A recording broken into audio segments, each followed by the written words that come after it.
मीनाक्षी, अब बात पश्चिम बंगाल की करेंगे क्योंकि इस बार की सियासी लड़ाई करो या मरो वाली हो गई है। बीजेपी और टीएमसी दोनों विधानसभा चुनाव में जीत के लिए एड़ी चोटी का जोर लगा रहे हैं। हालांकि बीजेपी के मिशन बंगाल के प्लान पर आज तक इस वक्त गुजरात में मंथन चल रहा है। आरएसएस की बैठक में रणनीति बन रही है और बीजेपी के बंगाल मिशन से लेकर राम मंदिर में चंदा और किस तरह से मोदी सरकार काम कर रही है, ये सब कुछ इस वक्त मंथन का विषय वहां पर है।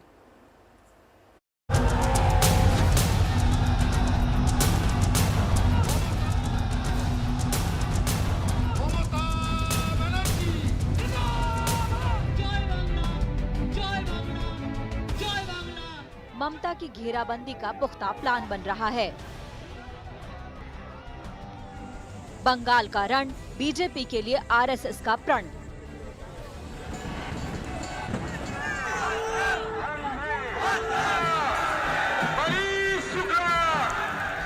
ममता के खिलाफ आरएसएस की अचूक रणनीति। ममता के बंगाल की रंगत अब बदलने लगी है। बीजेपी की नजर आगामी विधानसभा चुनावों पर है। ममता की रणनीति को मात देने की तैयारी है। बंगाल की लड़ाई बेहद अहम है। ममता कोलकाता से अपनी रणनीति तैयार कर रही हैं, तो बीजेपी पूरी घेराबंदी में जुट गई है।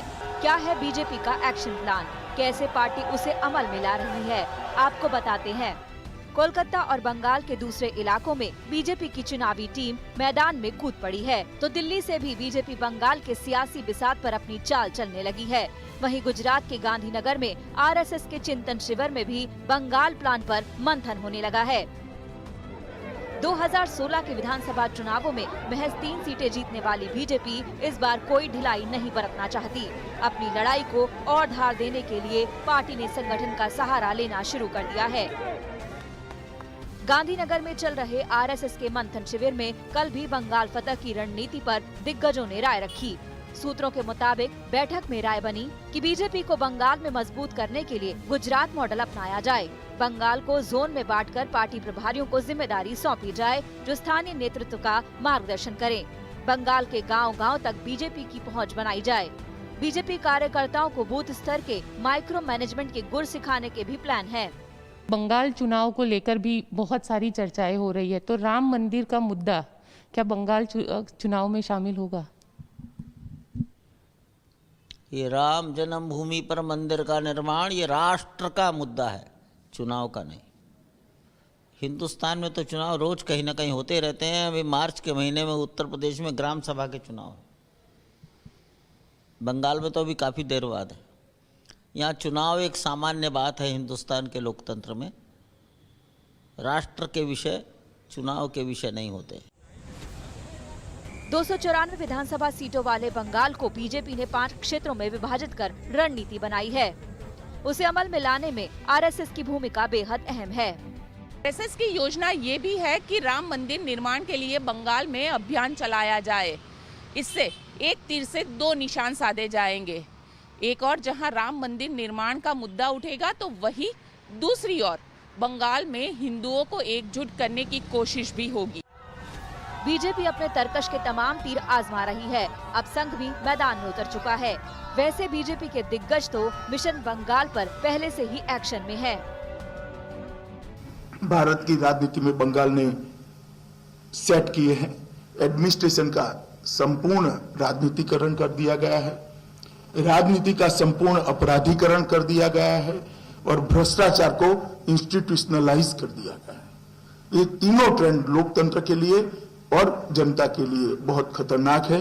अतः मैं बंगाल की जनता को करबद्ध निवेदन भारतीय जनता पार्टी की ओर से करता हूं कि हमारे कार्यकर्ता एक परिवर्तन का अभियान लेकर चले, आरनोए का एक अभियान लेकर चले हैं।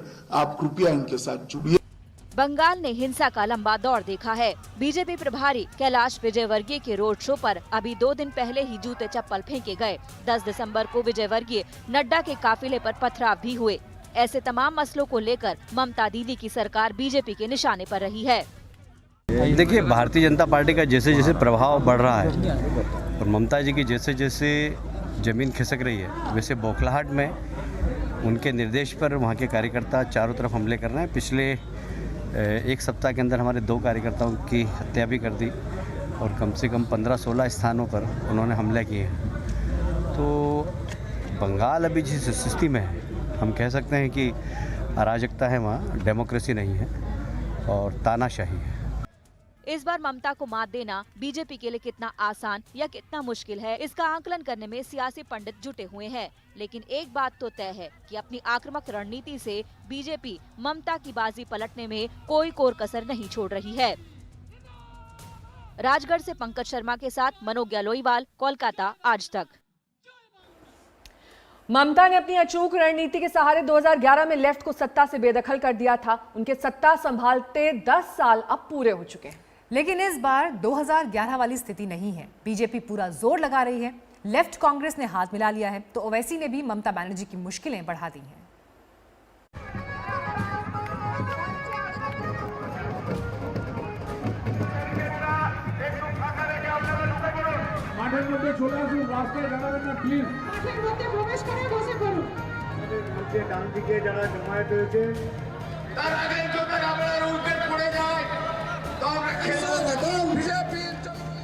बगावत के झटकों से संभलने में जुटी टीएमसी का सियासी भौंपू बच चुका है।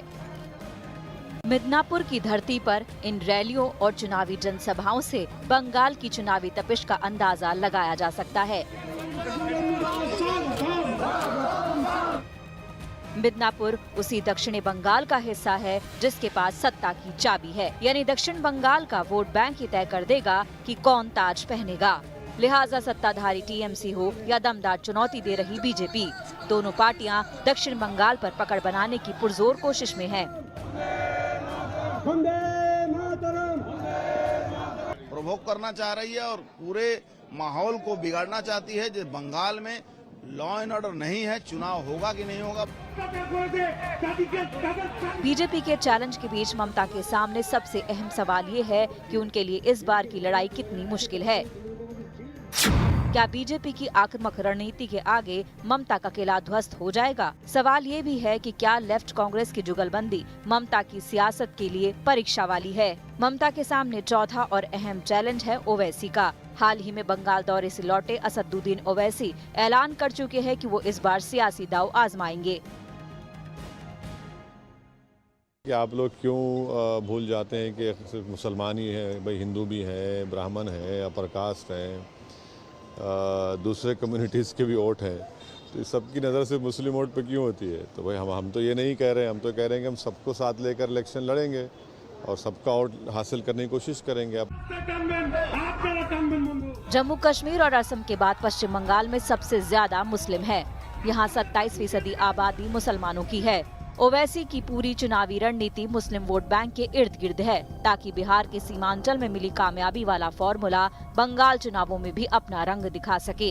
ओवैसी का ये दाव ममता के लिए महंगा पड़ सकता है, क्योंकि मुस्लिम वोट बैंक पर उनकी जबरदस्त पकड़ रही है। ओवैसी अगर ममता के मुस्लिम वोट बैंक पर चोट करते हैं तो असल फायदा बीजेपी को होना पक्का माना जा रहा है। गांधीनगर में आरएसएस के मंथन शिविर में बीजेपी अध्यक्ष जेपी नड्डा की मौजूदगी बताती है कि बंगाल के लिए पार्टी ने एक और कदम बढ़ा लिया है। पार्टी आला कमान के एक्शन प्लान से बंगाल बीजेपी के नेता गदगद हैं। লালু প্রসাদকে জেলের ভাত খেতে হচ্ছে, এত দুর্দণ্ডপটা। কেন্দ্রে যে মন্ত্রী ছিলেন, রেলমন্ত্রী ছিলেন, আমাদের দিদিমণিও রেলমন্ত্রী ছিলেন, তারপর মুখ্যমন্ত্রী হয়েছেন। তাই তিনি বুঝতে পেরেছেন বাকি জীবনটা কোথায় কাটবে। তিনি বলছে আমাকে জেলে পাঠিয়ে দাও, আমি জেল থেকে ইলেকশন লড়ে যাব, জিতবো। विधानसभा चुनावों के लिए इस बार कांग्रेस और लेफ्ट ने हाथ मिला लिया है। 2016 में दोनों पार्टियों का तालमेल हुआ था, लेकिन 2019 के लोकसभा चुनावों में बात नहीं बनी। इस बार कांग्रेस भी ममता को चैलेंज कर रही है।